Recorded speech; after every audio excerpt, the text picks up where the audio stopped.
गए।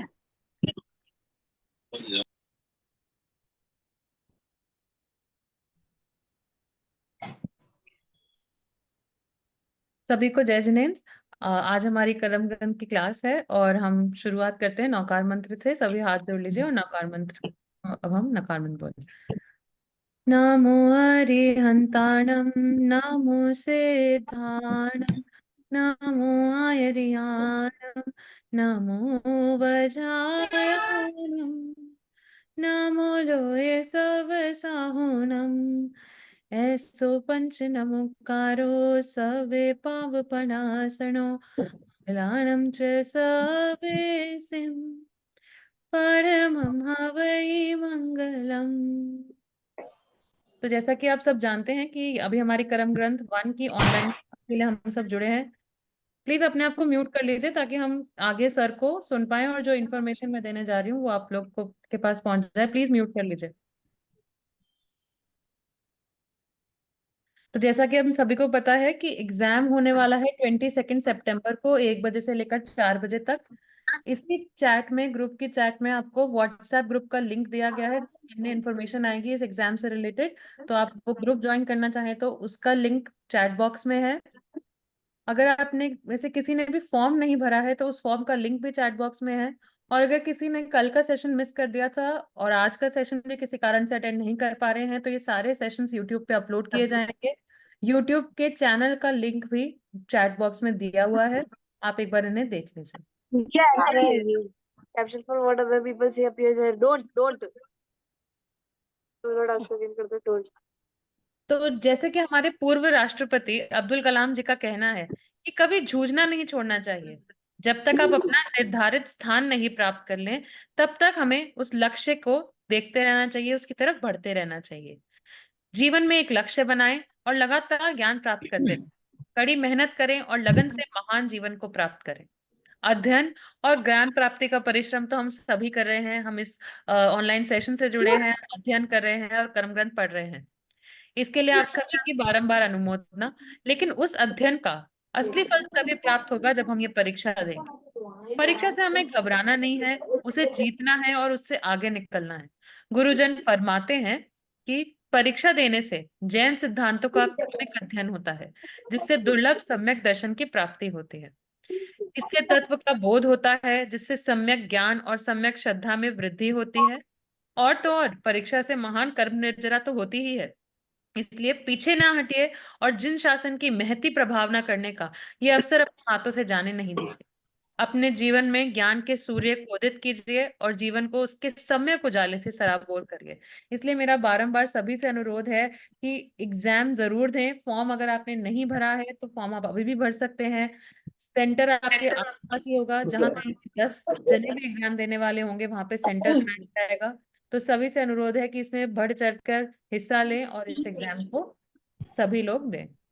अब मैं सर को इनवाइट करूंगी। सर, लिंक नहीं आई है।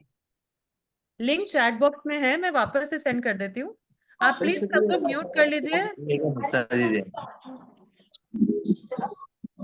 जैसे मेरा लाल बोल देते।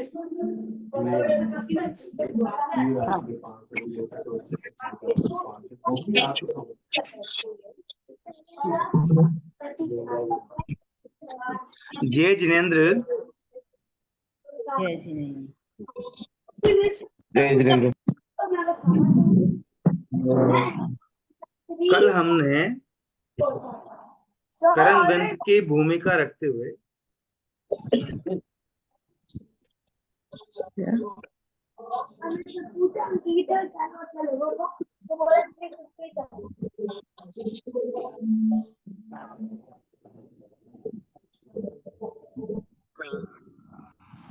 कल हमने करम ग्रंथ की प्रारंभिक भूमिका रखते हुए। सर एक सेकंड, आप मेरे को को होस्ट बना देंगे तो मैं सबको म्यूट कर देती हूँ एक बार। ये को-होस्ट कहाँ से बनाते हैं बताओ पहले आप। आप पार्टिसिपेंट्स में जाइए, वहां मेरा नाम होगा ना। हाँ, एक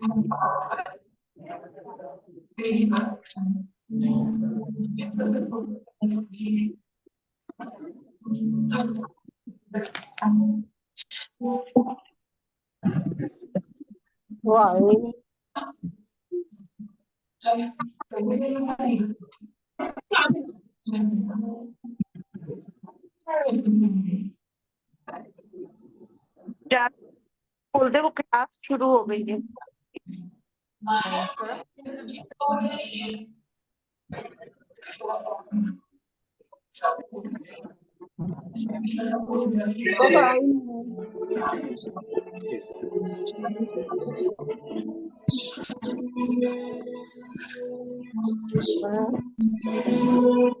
अरे यार ये सबसे मेरी रिक्वेस्ट है, प्लीज म्यूट कर लीजिए अपने आप को, प्लीज म्यूट कर लीजिए। म्यूट कर लीजिए अपने आप कविता जैन सेहल जैन को होस्ट बनाना है, आपने कविता जैन को बना दिया। Sorry. को। वीडियो तो आ ही नहीं रहा। सेहल सेहल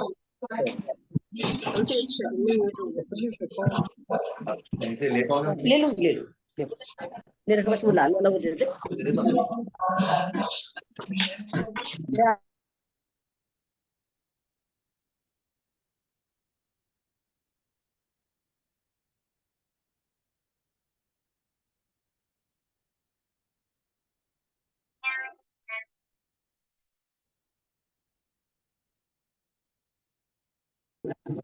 तापरे बहुत मत खरीदता रहता है, कभी 2 से कभी 3 तोला खरीदता रहता है। तो कभी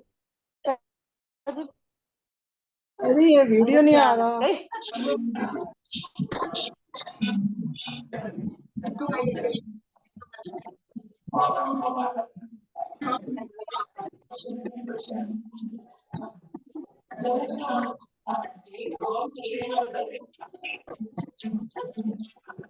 ये इनका वीडियो नहीं आ रहा। हाँ जी सर, थैंक यू, मैं बन गई।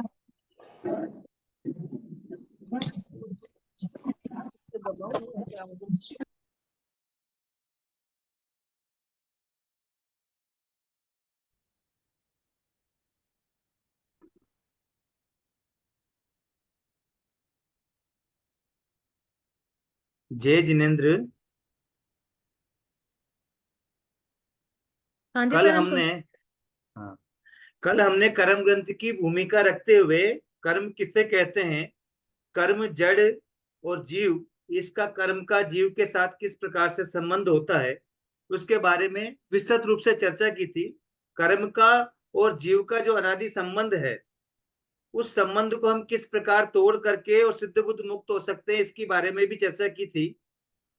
कर्म वर्गना कर्म कामन वर्गना के जो पुद्गल है, वो हमारी आत्मा से किस प्रकार आकर के चिपकते हैं, और उसके कामन वर्गना के जो पुद्गल है हमारी आत्मा पे आकर क्यों चिपकते हैं, इसके बारे में भी चर्चा की थी। 5 प्रकार के हेतुओं की चर्चा करते हुए मिथ्यात्व, अवृत, प्रमाद, कषाय और अशुभ योग, इन 5 प्रकार के हेतुओं से, इन 5 प्रकार के हेतु के कारण से लोक में रहे हुए कामन वर्गना के पुद्गल हमारी आत्मा से आकर के चिपकते हैं और वे ही कर्म कहलाते हैं। और समय आने पर वे कर्म जब आबादा काल पूरा हो जाता है, तो हमारे आत्मा के प्रदेशों पर वे कर्म प्रदेश उदय में आते हैं और वे हैं हमारे जीवन को सुख या दुख रूप से प्रभावित करते हैं। पहला कर्म ग्रंथ का नाम ही कर्म विपाक है। कर्म विपाक का तात्पर्य होता है, जो हमारी आत्मा ने कर्म बंधन किया है, उसका विपाक किस रूप से हमको भोगना पड़ेगा, यानी उसका फल हमें किस रूप से भोगना पड़ेगा। सामान्य रूप से भूमिका रखते हुए कल कर्म की अवस्थाओं की बात की गई थी। उसमें बंध अवस्था बताई गई थी कि हमारी आत्मा के साथ जो कर्मों का संबंध होता है, जो बंध होता है, जो एक क्षेत्रावगार संबंध की तरह होता है। जैसे एक ही क्षेत्र में आत्मा के प्रदेश रहते हैं और उसी क्षेत्र में कर्म वर्गना के पुद्गल आकर के लग जाते हैं, उन्हीं को कर्म कहते हैं। उस अवस्था जो होती है, वह अवस्था हमने एक इशारा करके बताया था कि ऐसा बंध नहीं होता है कर्म का और आत्मा का। कर्म का और आत्मा का बंध ऐसा होता है, यानी कि जिस आत्म प्रदेश पर, जिस आकाश प्रदेश पर आत्म प्रदेश रहे हुए हैं, उसी आकाश प्रदेश पे कर्मों के पुद्गल आकर के लग जाते हैं। क्योंकि आत्मा अरूपी होती है और कर्म रूपी होते हैं। रूपी का मतलब रूप वाले, पुद्गल जड़, और आत्मा अरूपी होती है, इसलिए आत्मा के प्रदेशों पर जड़ पुद्गल यानी कर्म पुद्गलों का लगे रहने से कोई भी किसी भी प्रकार का विक्षेप नहीं मालूम पड़ता है। बंध अवस्था के बाद उदय अवस्था को बताया गया था। कर्म बंधने के बाद में जितने समय के बाद कर्म बनने के बाद में आबादा काल पूर्ण होने के बाद जब वह कर्म उदय में आते हैं और वह फल प्रदान करते हैं हमारे हमारे आत्मा के आत्म प्रदेशों में उदय में आकर के, तो वह उदय अवस्था कहलाती है, यानी कि फल भोग अवस्था। फल भोग अवस्था यानी कि जो हमने बांधा है या जो हमने बीज बोया है, उस बीज का हमको जो फल मिलता है वो उदय अवस्था कहलाती है। तीसरी अवस्था हमने सत्ता की बात की थी। जब से कर्म बनता है, बंधने से लेकर के और जब तक कर्म आत्मा के साथ लगा रहता है, उसकी निर्जरा नहीं हो जाती है, तब तक वह सत्ता कहलाती है। चौथी अवस्था उदीर्णा की बात की थी। उदीर्णा जिसको कि अपक्व पाचन के रूप में बताया गया था, जो कर्म आने वाले समय में हमारे उदय में आने वाले हैं, उन कर्म पुद्गलों को प्रयत्न विशेष से, अध्यवसाय विशेष से, परिणाम विशेष से अभी वर्तमान में उदय में आने वाले कर्म पुद्गलों के साथ में भोग लेना, ये उदीर्णा कहलाई गई थी। इसके लिए एग्जाम्पल दिया था, जैसे मान लीजिए कोई फ्रूट है, जो आम, कोई मान लीजिए आम पेड़ पर लगा हुआ है लेकिन अभी कच्चा है, लेकिन उसको अभी से ही तोड़ करके केमिकल आदि के द्वारा पका करके पका दिया जाता है। जो आम 10 दिन बाद में पकने वाला था, वह आम आज ही केमिकल आदि के द्वारा पका करके उपयोग में ले लिया जाता है। वैसे ही जो कर्म आगे जाकर के उदय में आने वाले थे, वे कर्म अभी वर्तमान में ही उदय में आ जाते हैं। उन कर्मों को उन वर्तमान में उदय में लाना जो कहलाता है, वही उदीर्णा कहलाती है। पांचवी अवस्था की बात की थी हमने, संक्रमण की। और संक्रमण का मतलब होता है चेंज करना। साता वेदनीय कर्म हमारी आत्मा पर लगा हुआ है, सत्ता में पड़ा हुआ है। उस साता वेदनीय को परिणाम विशेष के द्वारा असाता वेदनीय में कन्वर्ट करना, या फिर असाता वेदनीय अगर स्टॉक में पड़ा हुआ है तो उसको परिणाम विशेष के द्वारा साता वेदनीय में कन्वर्ट करना, ये संक्रमण कहलाता है। ठीक है, आज जो है, कल हमने पूरे अच्छी तरह 1 घंटे तक कर्म की भूमिका रखते हुए उसकी अवस्थाओं को समझने का प्रयास किया। आज युवती मंडल ने एक ऐसी बात रखी कि कई लोगों को ये सब्जेक्ट जो कर्म सिद्धांत का है बिल्कुल नया है। कई लोगों के लिए, क्योंकि लोगों ने थोकड़े सीखे हैं, कर्म ग्रंथ आदि का अध्ययन कुछ लोगों ने किया है लेकिन सभी लोगों ने नहीं किया है। तो कई लोगों के कुछ वर्ड्स जो है, जो टेक्निकल वर्ड्स हैं कर्म सिद्धांत के, वो समझ में नहीं आए हैं। उनकी अनेक जिज्ञासाएं हैं, क्योंकि लास्ट में केवल 5-10 मिनट के लिए हमने जिज्ञासा समाधान का सत्र रखा था। आज हम प्रारंभ में ही जिज्ञासा समाधान का सत्र रख रहे हैं। कल जिन लोगों ने क्लास अटेंड की थी, उनकी अनेक जिज्ञासाएं थी। तो अब मैं सेहल जी से अनुरोध करूंगा कि सेहल जी, जिन जिन की कोई जिज्ञासा हो उनको अनम्यूट करें, और अनम्यूट करके उन जिज्ञासाओं का समाधान हम करने का प्रयास करते हैं। आज का विशेष सत्र कर्म की भूमिका को रखते हुए, कर्म के संबंध में जो टेक्निकल वर्ड्स है या उनके संबंध में जो कर्म ग्रंथ के विषय में जो जिज्ञासाएं हैं आपकी, उन जिज्ञासाओं को समाधान करते हुए फिर आगे बढ़ने का प्रयास करेंगे, ताकि अगर हमारी भूमिका अच्छी बन जाएगी तो हम आगे कर्म के जो स्वरूप है, उसकी विधि है, उसके लक्षण है, उसके जो बंध के कारण है, उन आदि को समझने का प्रयास कर पाएंगे। इसलिए अब जिस किसी की जिज्ञासा हो, वो जिज्ञासाओं को अपना हाथ खड़ा करके और हैंड राइज करके और कर देवे, ताकि सेहल जी उनको अनम्यूट कर देंगी। अपनी जिज्ञासा रखें ताकि उनका समाधान करने का मैं प्रयास करूंगा।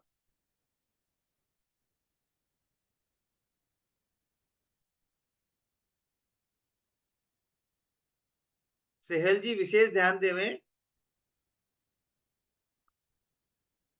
जिन सेहल जी है या मुक्ता जी हैं, जो भी हैंड राइज कर रहे हैं उनको अनम्यूट करें ताकि उनकी जिज्ञासाओं का समाधान किया जा सके।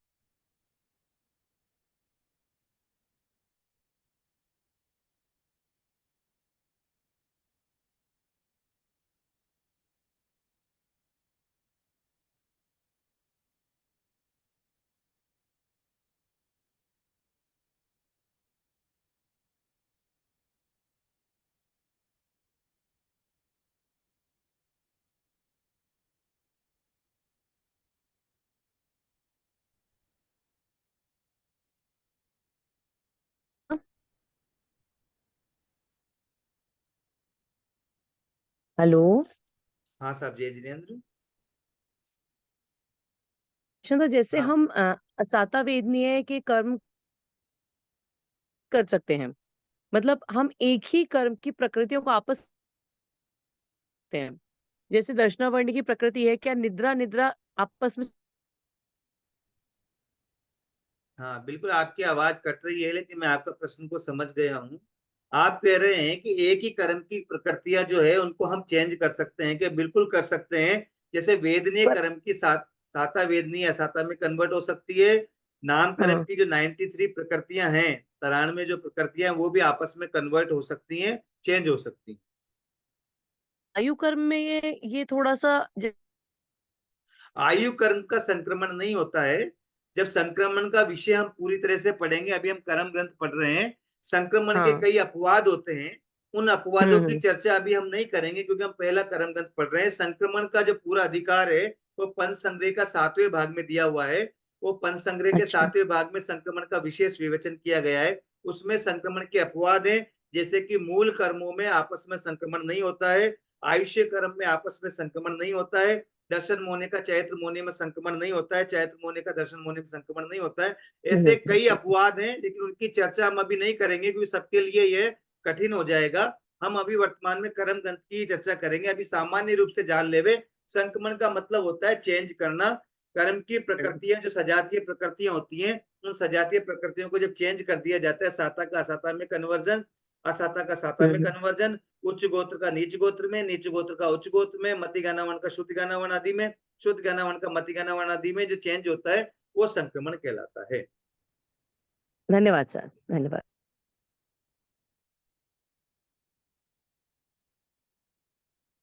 और कोई प्रश्न? हाँ, जय जिनेन्द्र साहब। उदीरना जब करते हैं तो असाता की साता में और साता की असाता दोनों साइड कर सकते हैं क्या? नहीं नहीं नहीं, उदीरना उदीर्ण होती है अलग दोनों चीज है। साइड में? उदीर्ण अलग चीज है, संक्रमण अलग चीज है। जिस कर्म प्रकृति का हमारे उदय चल रहा होता है, अगर हमारे साता वेदनीय का उदय चल रहा है तो साता वेदनीय हाँ, की ही उदीर्णा होगी। अगर हमारे असाता वेदनीय कर्म का उदय चल रहा है तो असाता वेदनीय कर्म की ही उदीर्णा होगी। जिस कर्म का उदय चल रहा होता है उसी कर्म की उदीर्णा होती है। ऐसा नहीं होता कि कर्म का उदय तो चल रहा है साता वेदनीय का और उदीर्णा हो रही है असाता वेदनीय की, ऐसा कभी नहीं होता है। पर अगर मैं साता में हूँ और मैंने तेला पचक लिया तो ये असाता को भी तो मैं उदीरना कर रही हूँ ना ऐसे तो देखिए, उदीर्णा नहीं। का संबंध ऐसे नहीं है। आप साता में हैं और तेला कर रहे हैं तो कर्मों की निर्जरा होती है, तो कर्मों की निर्जरा मात्र केवल उदीर्णा से नहीं होती है। उस समय हमारे असाता वेदनीय कर्मों का अपवर्तन होता है, जो कि अभी 10 अवस्थाएं बतानी है, उसमें से 5 ही अवस्थाएं बताई है। जब आप तेला कर रहे हैं, तपस्या आदि कर रहे हैं, तो कर्मों का अच्छा, अपवर्तन होता है। अपवर्तन का मतलब होता है कर्मों का कम होना। हमारी आत्मा पर से कर्म हट जाते हैं, कम हो जाते हैं, अच्छा, उनकी स्थिति घट जाती है, उनका अनुभाग घट जाता है। वो अपवर्तन कहलाता है, उसको उदीर्णा हम नहीं कह सकते। अपवर्तन साता वेदनीय के उदय में असाता का भी हो सकता है और साता का भी। ठीक है साहब?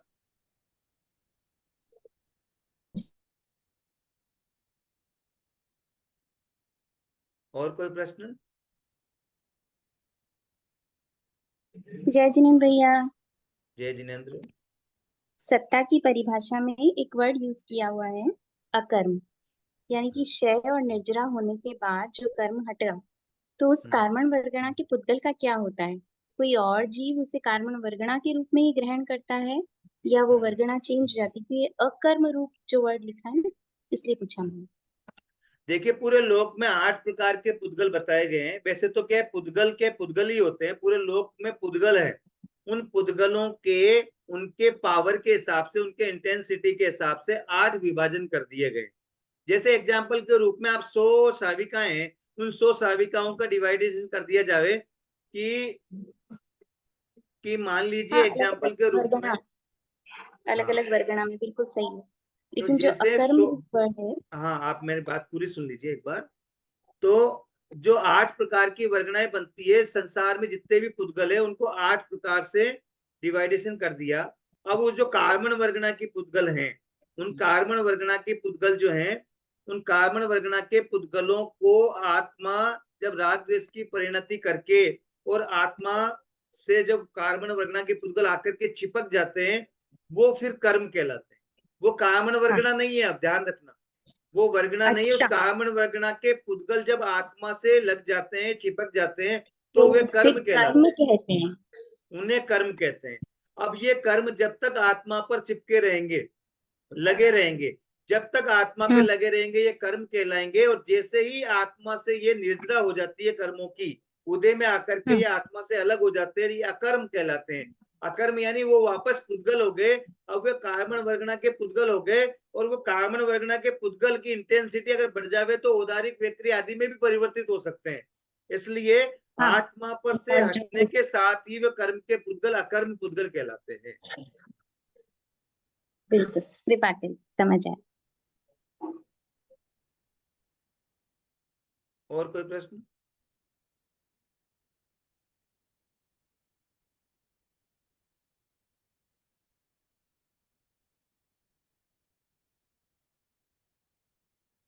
और किसी का कोई प्रश्न हो तो आप कर सकते हैं।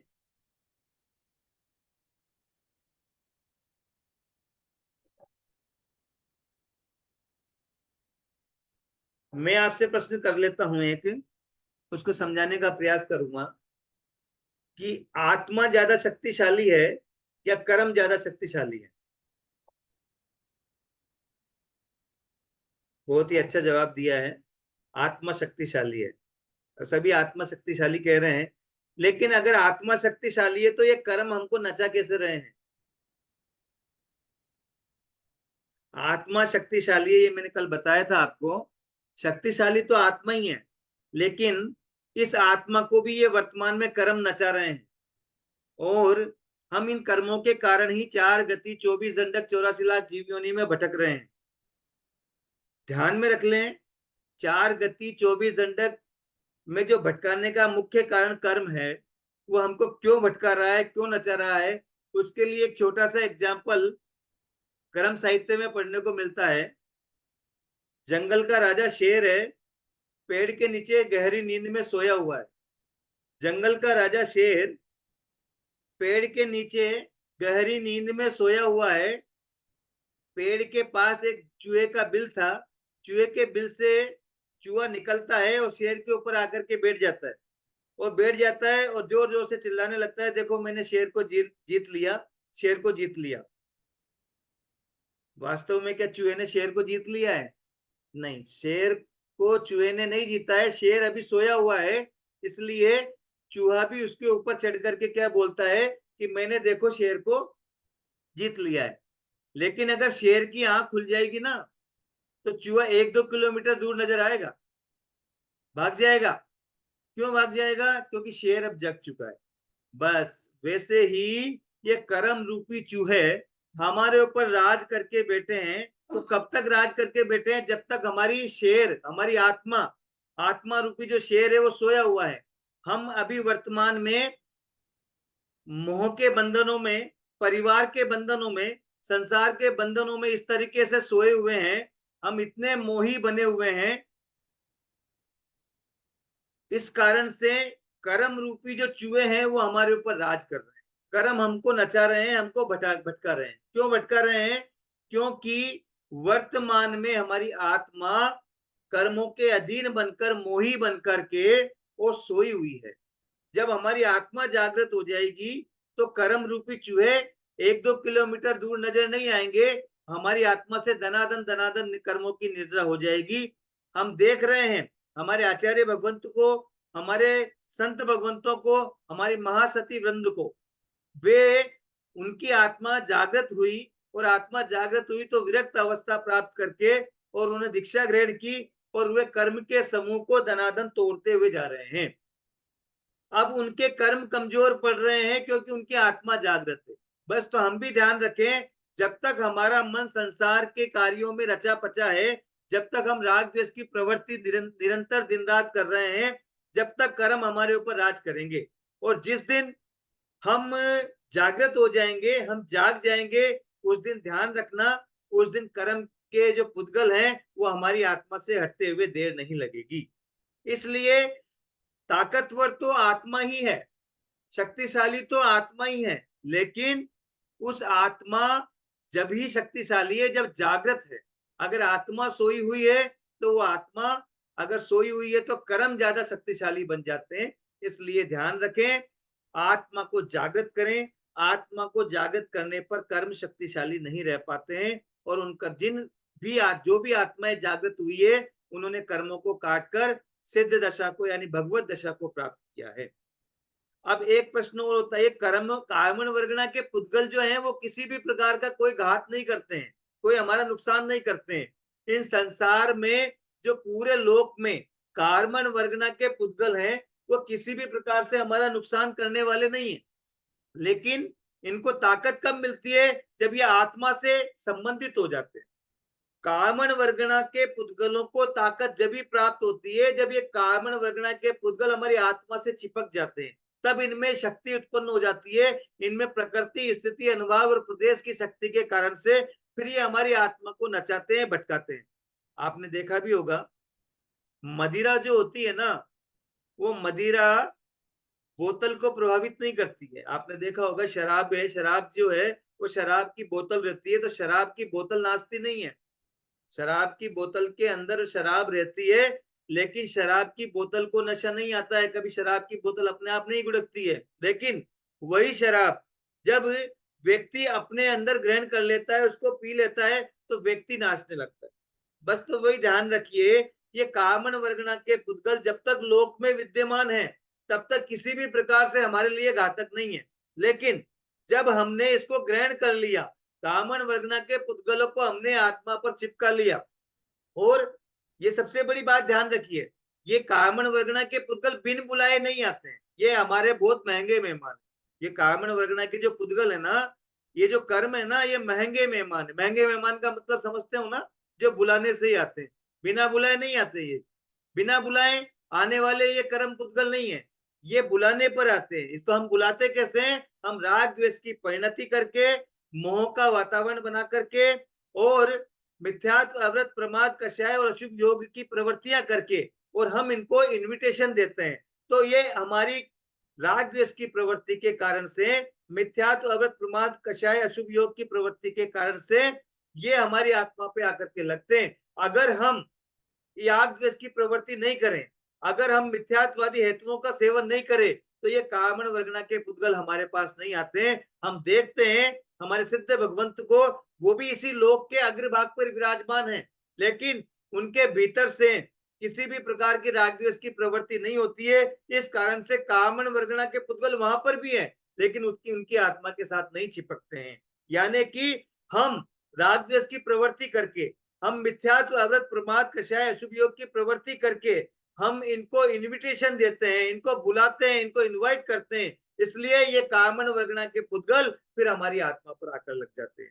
और ध्यान रखिए, मेहमान घर पे आते हैं ना, तो मेहमान घर पे आते हैं, अगर उनकी हम अच्छी खातिरदारी करते हैं, अच्छी उनकी सेवा पूजा करते हैं, तो वो मेहमान दोबारा आते हैं। और अगर हम उन मेहमान को इग्नोर करने लग जाएं, उनको ज्यादा उनकी तरफ ध्यान नहीं देवें, उनकी ज्यादा कोई सेवा पूजा नहीं करें, उनको 5 पकवान बना करके नहीं खिलावें, तो वो मेहमान दोबारा आएंगे क्या? नहीं आएंगे ना।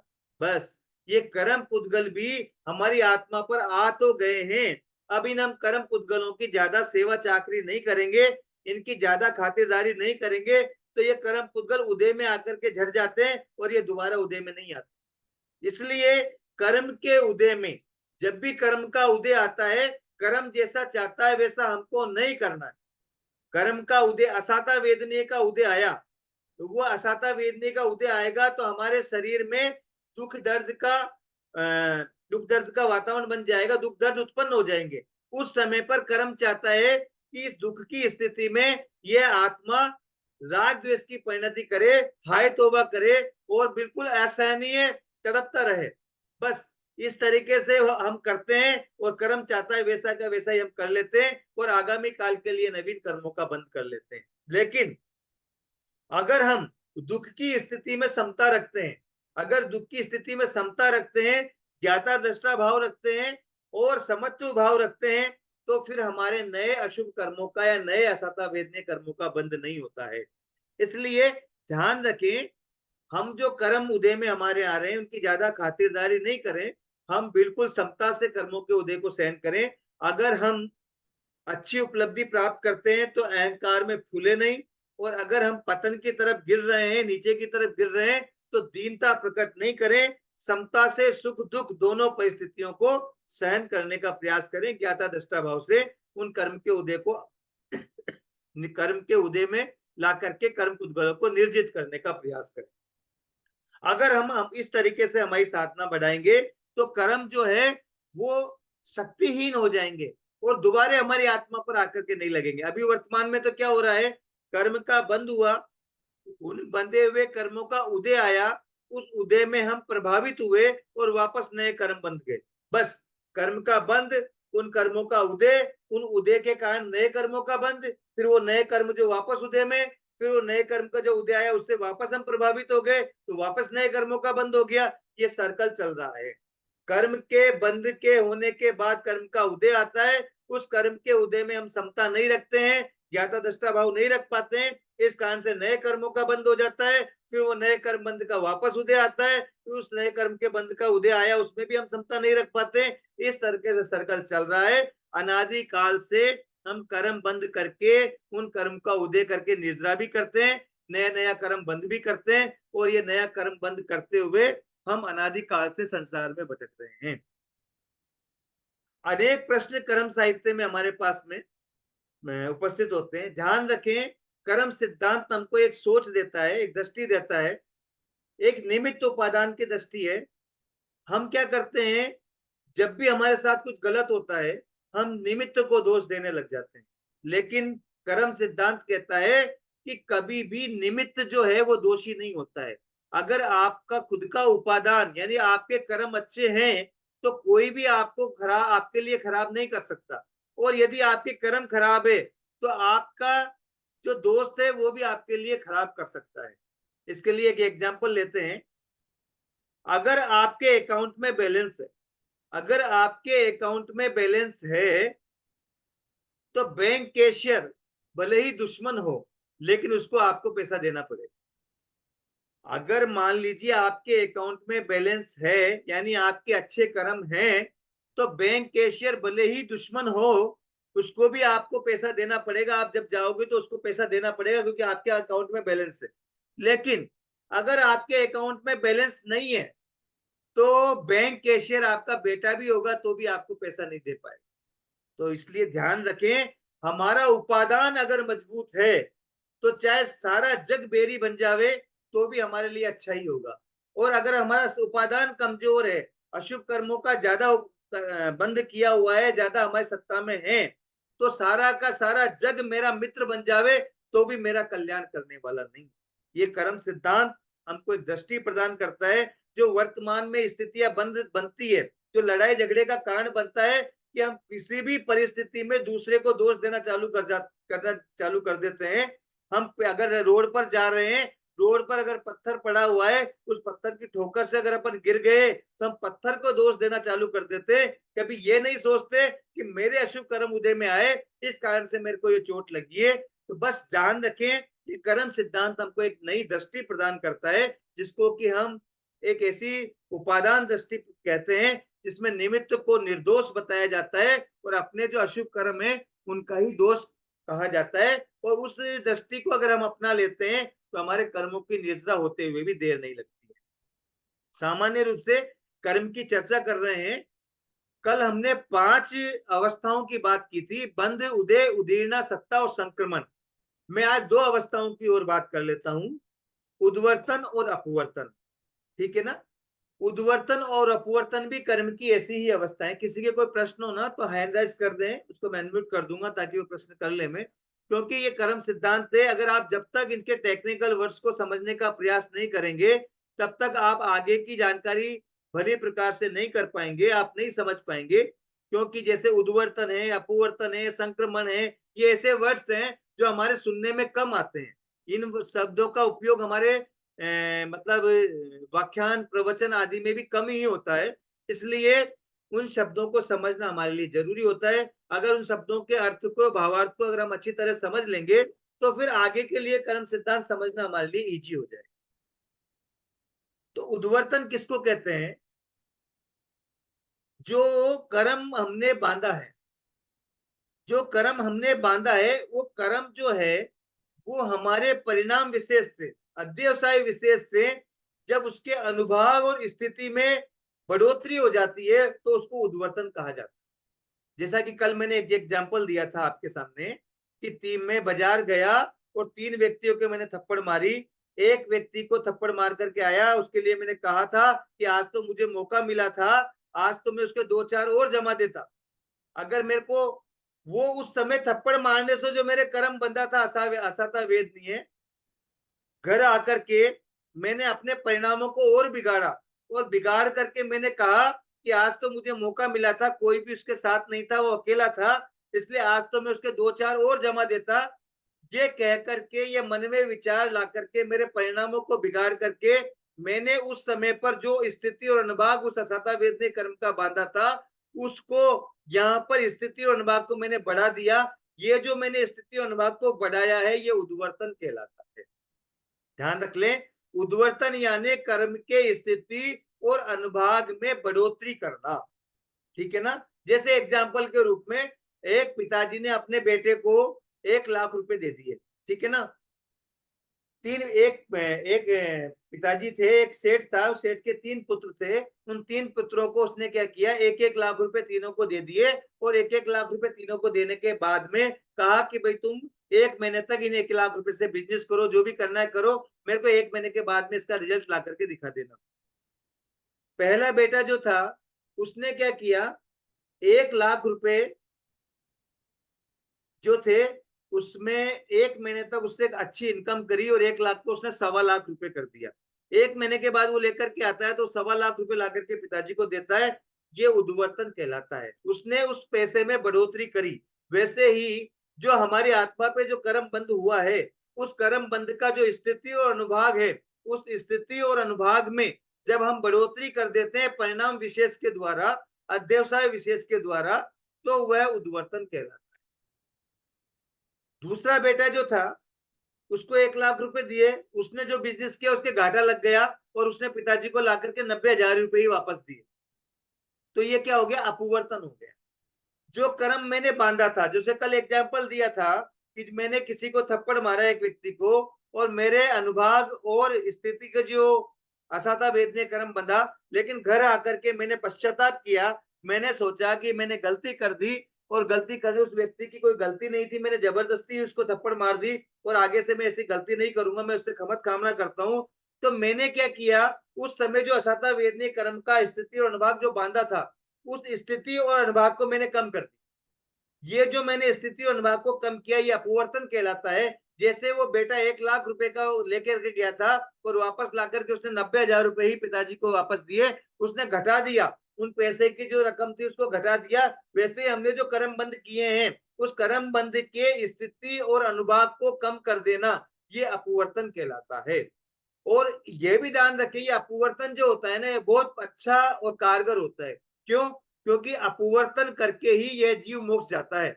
जब कर्मों की स्थितियां कम होगी, कर्मों का अनुभाग कम होगा, जब कर्मों की स्थितियां टूटेगी यानी कम होगी और कर्मों का अनुभाग कम होगा तो ही तो ये जीव मोक्ष जाएगा। धीरे धीरे अपवर्तन करके और कर्मों का संपूर्ण नाश करके ही जीव मोक्ष जाता है। तीसरे बेटे को भी 1 लाख रुपए दिया था। उस तीसरे बेटे ने क्या किया, 1 लाख रुपए के 1 लाख रुपए रखे, उसने 1 लाख रुपए का सोना खरीद लिया। सोना खरीद लिया उसने, 1 लाख रुपए की ही कीमत का सोना खरीद लिया। उसने पिताजी को ला करके सोना दिया कि पिताजी ये लो 1 लाख रुपए तो नहीं है पर मेरे पास सोना है।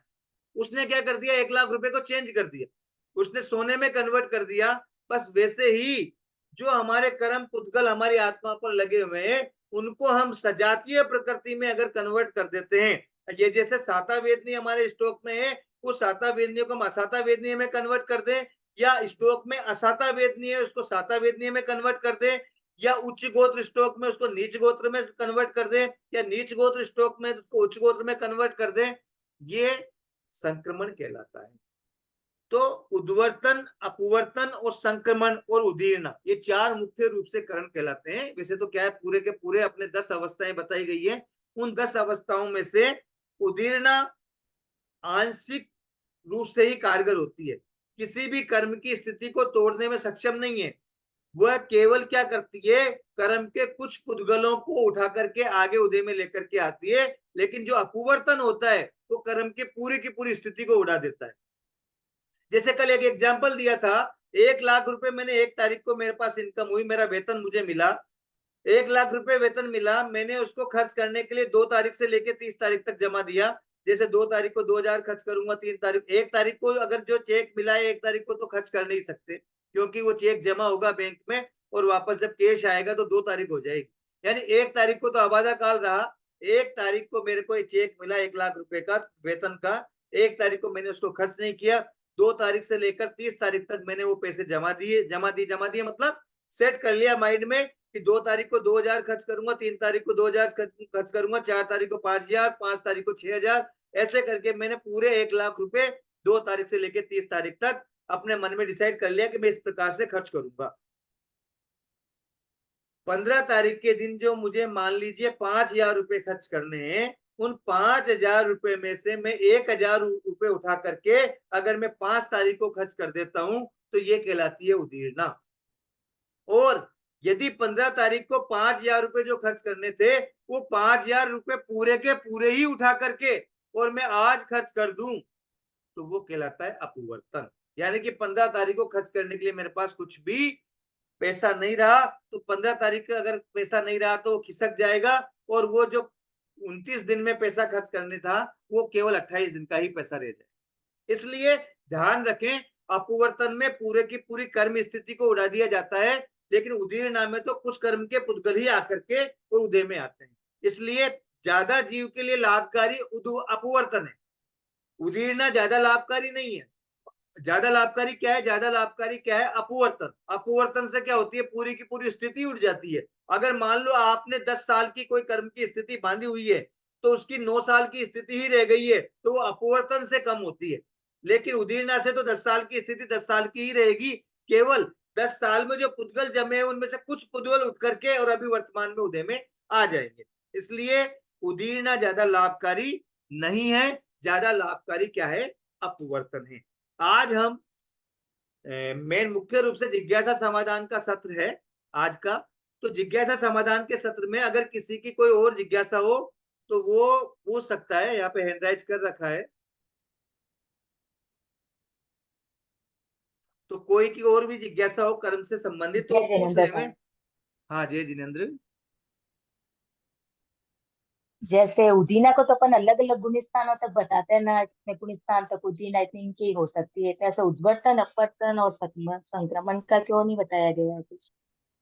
नहीं देखिए, अभी क्या है, उद्वर्तन अपवर्तन और संक्रमण भी बताया जाता है। उदीर्णा को सामान्य रूप से उदय के समान ही होती है, इस कारण से उनको आगे प्रारंभिक स्तर पर ही कर्म सिद्धांत में सिखा दिया जाता है। लेकिन संक्रमण भी प्रत्येक गुण स्थानों में कितनी प्रकृतियों का होता है, कितनी का नहीं होता है, ये पूरा का पूरा डिटेल जब अब हम आगे कर्म सिद्धांत की पूरी जानकारी करेंगे तो 6 कर्म ग्रंथ सीखने के बाद में 10 पंचसंग्रह सीखने होते हैं। उसमें से 7वां भाग जो है वो संक्रमण, उद्वर्तन और अपवर्तन, इन 3 करण के ऊपर ही है पूरा का पूरा। 7वां जब भाग पंचसंग्रह का है वो संक्रमण, उद्वर्तन और अपवर्तन के ऊपर ही है। उसमें पूरे में बताया हुआ है कौन से गुणस्थान में कितनी प्रकृतियों का संक्रमण होता है, कैसे होता है और किस प्रकार से होता है, ये पूरा का पूरा डिटेल दिया हुआ है। लेकिन हम अभी प्रारंभिक स्तर पर सीख रहे हैं, इसलिए गुणस्थान में केवल उदीर्णा की बात की जाती है। जो सामान्य उदीर्णा जो होती है वो उदय के समान ही होती है, इसलिए उदय के साथ ही उदीर्णा बता दी जाती है।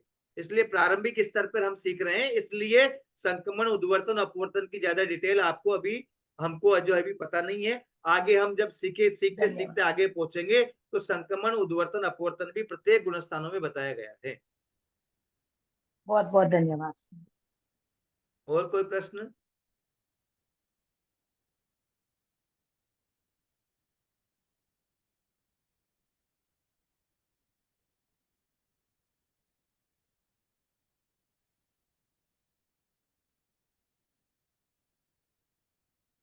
जिन्होंने हाथ खड़ा करके उनको अनम्यूट करें। एक प्रश्न जो है मैसेज बॉक्स में, चैट बॉक्स में आया हुआ है। जय जिनेंद्र। हाँ जय जिनेंद्र। सर आपने एक उपादान वर्ड यूज किया, तो इसका एग्जैक्ट क्या मतलब हुआ कर्मों के संदर्भ में? हाँ देखिए, उपादान जो है हमारे खुद के कर्म, ऐसा मान लीजिए, सामान्य उसका अर्थ है हमारे खुद के कर्म। जैसे एग्जाम्पल के रूप में मैं बाजार जा रहा हूँ, मेरे साइकिल वाले ने टक्कर मार दी और मेरा पैर फ्रैक्चर हो गया। अब पैर फ्रैक्चर हो गया ना, इस पैर फ्रैक्चर होने में दो कारण है। एक तो है साइकिल वाले के कारण से मेरा पैर फ्रैक्चर हो गया, और एक दूसरे मेरे अशुभ कर्म उदय में आए थे, इस कारण से मेरा पैर फ्रैक्चर हो गया। ठीक है ना, दो चीजें हैं। मेरा पैर फ्रैक्चर दो कारण से हुआ, एक तो साइकिल वाले ने मुझे टक्कर मार दी, इस कारण से मेरा पैर फ्रैक्चर हुआ। दूसरा, मेरे अशुभ कर्म उदय में आए थे, इस कारण से मेरा पैर फ्रैक्चर हो गया। जो अगर हमारी सोच, हमारे अशुभ कर्म उदय में आए इसलिए मेरा पैर फ्रैक्चर हो गया, ऐसी अगर हमारी सोच है तो ये उपादान कारण कहलाता है। और हमारी सोच, अगर हम साइकिल वाले को दोष देते हैं, उसको डांटते हैं, फटकारते हैं, उसके ऊपर न जो FIR दर्ज करा देते हैं, तो वो निमित्त को दोष देना हो जाता है, वो निमित्त कारण होता है। प्रत्येक कार्य में दो तरह के कारण होते हैं, निमित्त कारण और उपादान कारण। उपादान कारण स्वयं होता है, यानी स्वयं के कर्म होते हैं, और निमित्त कारण जो उसमें निमित्त बन जाता है। ठीक है सर? ठीक है, धन्यवाद। और कोई प्रश्न?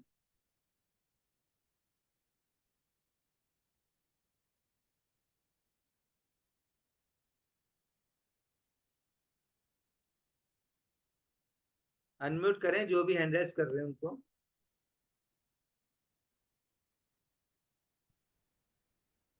हाँ, जय जिनेन्द्र साहब। जय जिनेन्द्र साहब। अभी आपने कहा था अपवर्तना में मतलब स्थिति और अनुभव पूरा मतलब निकल जाता है कर्मों की, या कम होता है? नहीं, देखिए, अपवर्तना कर्म को तोड़ देती है। जैसे 10 साल की स्थिति कर्म की बंधी हुई है, तो उसको तोड़ करके 9 साल की कर देगी। ठीक है ना, अपवर्तना में पूरी स्थिति टूट जाती है, कर्म के पूरे का पूरा पुद्गल उठ करके और है ना आगे जाके सेट हो जाता है, उदय में आकर के खत्म हो जाता है। जबकि उदीर्णा में पूरा कर्म नहीं आता, अपवर्तना से ही कर्म टूटते हैं, ध्यान रखें। हाँ, अपवर्तना में नहीं, जहां तक मैंने पढ़ा, ऐसे पढ़ा, कर्मों की स्थिति और अनुभव को कम करना।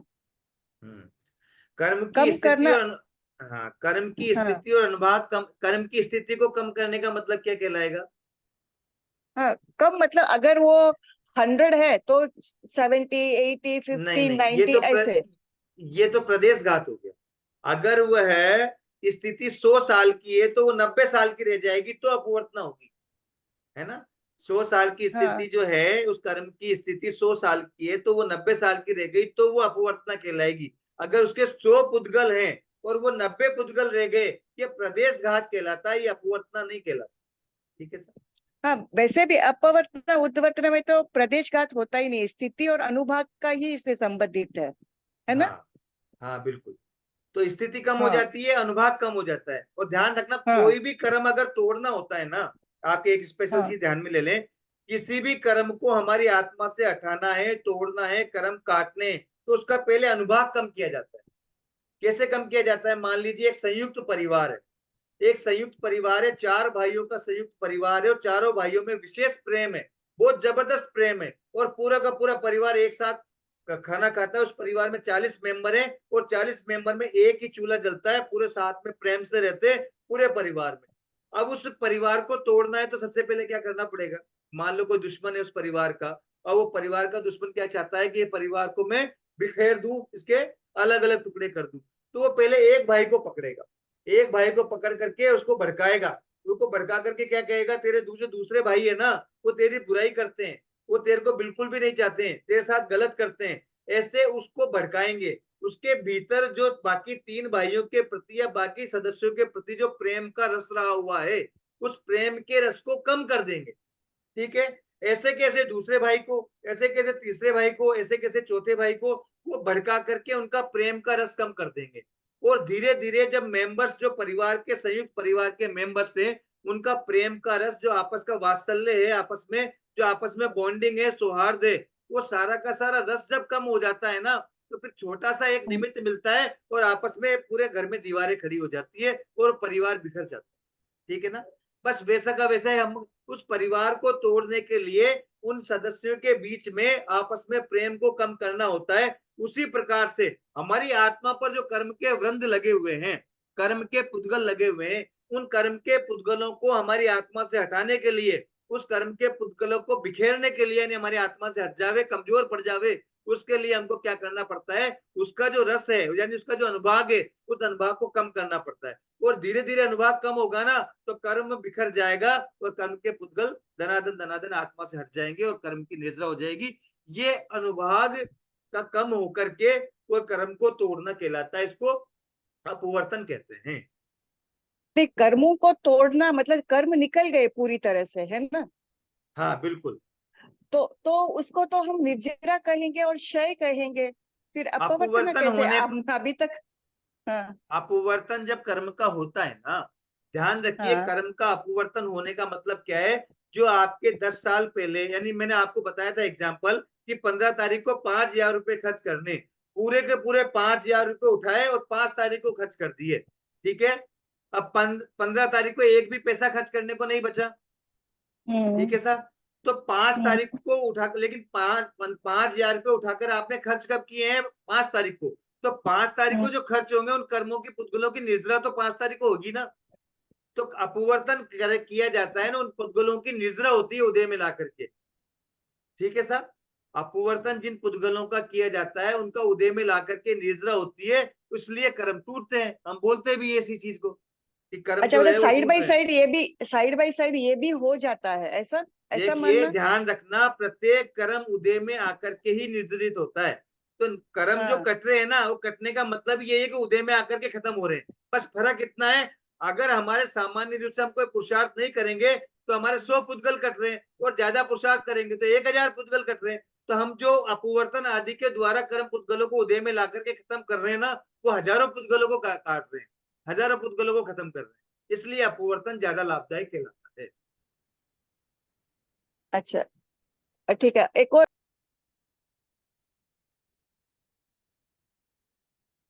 हाँ साहब,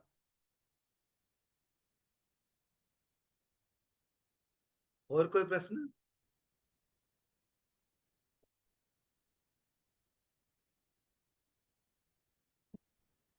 जय जिनेन्द्र साहब, हाँ जय उपादान जिनेन्द्र। समझ में आया अच्छे से, पर कभी ऐसे कुछ सिचुएशन आती है तो हम पहले निमित्त को दोष देते हैं, बस कुछ वही देर कर्म में बंध का कारण, वापस ध्यान करना रख लीजिए। चाहते हैं। हाँ हाँ बिल्कुल, अधिकांश लोग, हमारी दृष्टि जो है वो निमित्त पर ही रहती है, और निमित्त को दोष देने के कारण से ही हमारे कर्म बंद होते हैं। अगर हम निमित्त को दोष नहीं देकर के उपादान को दोष देना चालू कर दें तो हमारे कर्मों की निजरा यानी हमारे कर्म कट सकते हैं। निमित्त को दोष देने के कारण ही कर्मों का बंधन होता है। ये तो थोड़ी देर के बाद हम चेंज कर लेते हैं तुरंत कि नहीं नहीं ये तो रॉन्ग सोच रहे हैं, हाँ उपादान ठीक है, को दोष, तो वो अगर हम थोड़ी देर बाद चेंज करते तो कर्मों की जो अनुभाग शक्ति है उसमें कमजोरी आ जाती है वापस। जय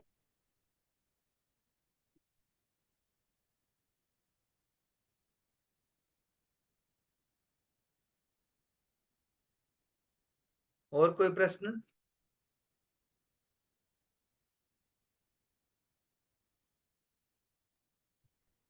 हाँ जय जिनेन्द्र। जय जिनेन्द्र। जैसे क्लास के स्टार्टिंग में आपने कहा था वो अकर्म का, कुछ किसी ने पूछा था ना, जब जैसे बंधे हुए कर्म क्षय हो जाते हैं फिर वो किसी भी वर्गना में कन्वर्ट हो सकता है ना? बिल्कुल सही है। अच्छा, तो कर्म जैसे अभी, हाँ बोलिए, हाँ बोलिए, आप संसार फरमाइए। में संसार में जो भी पुद्गल है ना, उनको 8 हाँ प्रकार में डिवाइड किया है। वो पुद्गल 8 प्रकार में डिवाइड आपस में चेंज होते रहते हैं। जैसे आज जो अच्छा। वर्तमान में औदारिक वर्गना के पुद्गल हैं, वो हो सकता है हम्म। कल वेक्रिय वर्गना के पुद्गल बन जावे। ये तो पावर के अच्छा। ऊपर है। जैसे एग्जाम्पल के रूप में एक दुकान है, उस दुकान में अनेक प्रकार की वैरायटी के कपड़े हैं। हम गए, हमारी योग्यता है, हम 500 रुपए मीटर का कपड़ा खरीद सकते हैं, तो 500 रुपए मीटर वाला कपड़ा हम ले सकते हैं।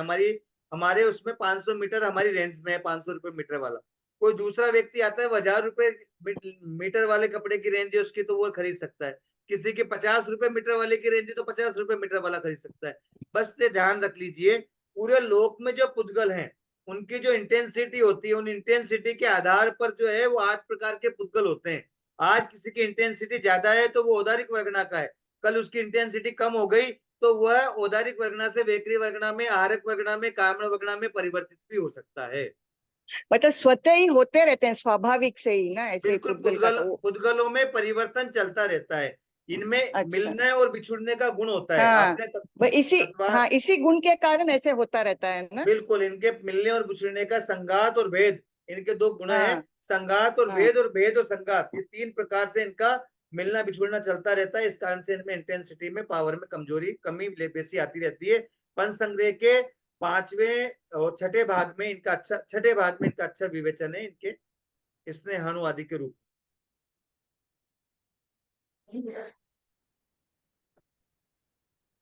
हाँ साहब, नेक्स्ट।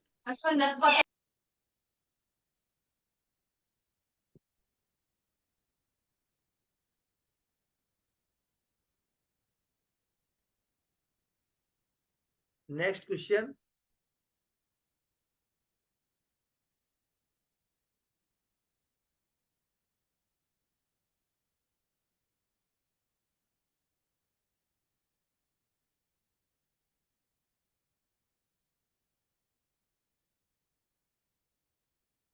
और कोई प्रश्न हो तो बताइए, क्योंकि आज मुझे क्या 9:30 क्लोज करना रहेगा।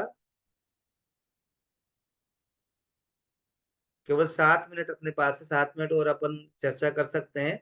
फिर नेक्स्ट कल जो क्लास है, हम कल नेक्स्ट अवस्थाओं को समझते हुए कर्म ग्रंथ की जो पहले कर्म है, उन कर्म के बारे में समझने का प्रयास करेंगे। हाँ साहब, और कोई प्रश्न है? ये हाथ हैंड राइज कर रखा है, अनम्यूट करें इनको प्लीज।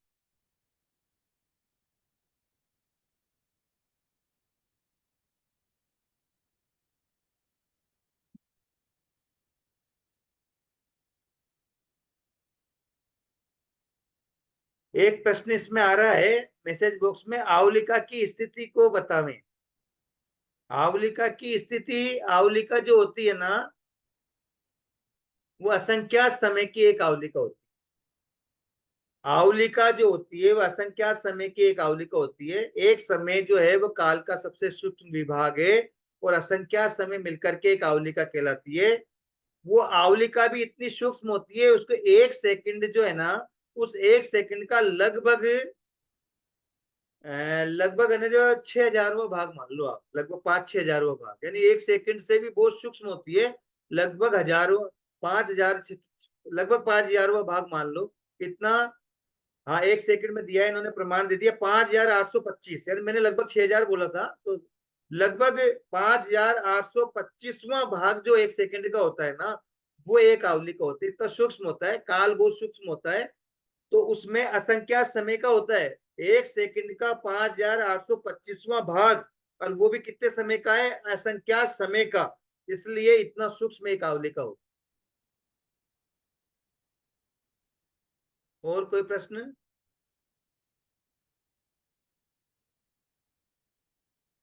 इनको अनम्यूट करें सर।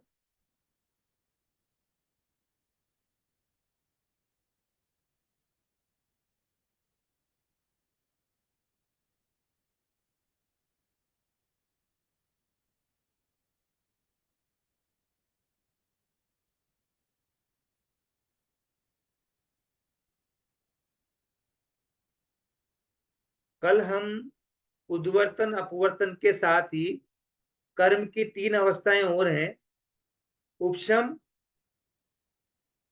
निद्दत और निकाचित। ये उपशम, निद्दत और निकाचित, इन 3 अवस्थाओं को भी समझने का प्रयास करेंगे। उद्वर्तन अपवर्तन के बारे में थोड़ी चर्चा हमने करी है आज, और बाकी और भी चर्चा हम करेंगे इसके बारे में। और उनकी चर्चा करते हुए हम आगे और उसको बढ़ा करके बाकी जो 3 अवस्थाएं और बची हुई है, उपशम और निद्दत और निकाचना, उनके बारे में चर्चा करते हुए फिर हम कर्मों के स्वरूप को जान करके और आगे कर्म की परिभाषाएं आदि, कर्म प्रकृतियों की परिभाषाएं आदि समझने का प्रयास करेंगे। आज के लिए हम इतना ही रखते हैं। अगर किसी का कोई प्रश्न हो तो आप कर लीजिए, क्योंकि अभी 4 मिनट है। अगर कोई प्रश्न हो तो आप कर लीजिए, अनम्यूट करें जिनके भी ये प्रश्न है। मैं अनम्यूट नहीं कर सकता, कोई जो को होस्ट है वो अनम्यूट करने का प्रयास करें। मुक्ता जी, आप इनको अनम्यूट करें।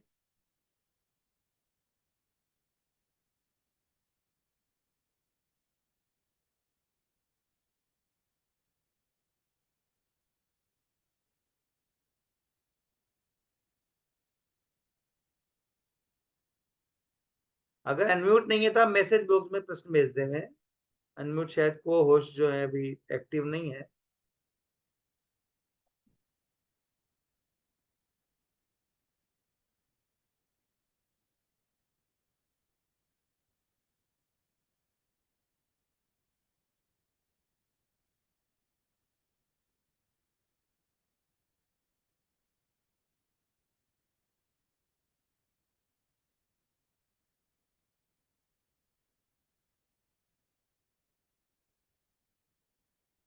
शायद युवती मंडल जो है वो बराबर एक्टिव नहीं है अभी वर्तमान में।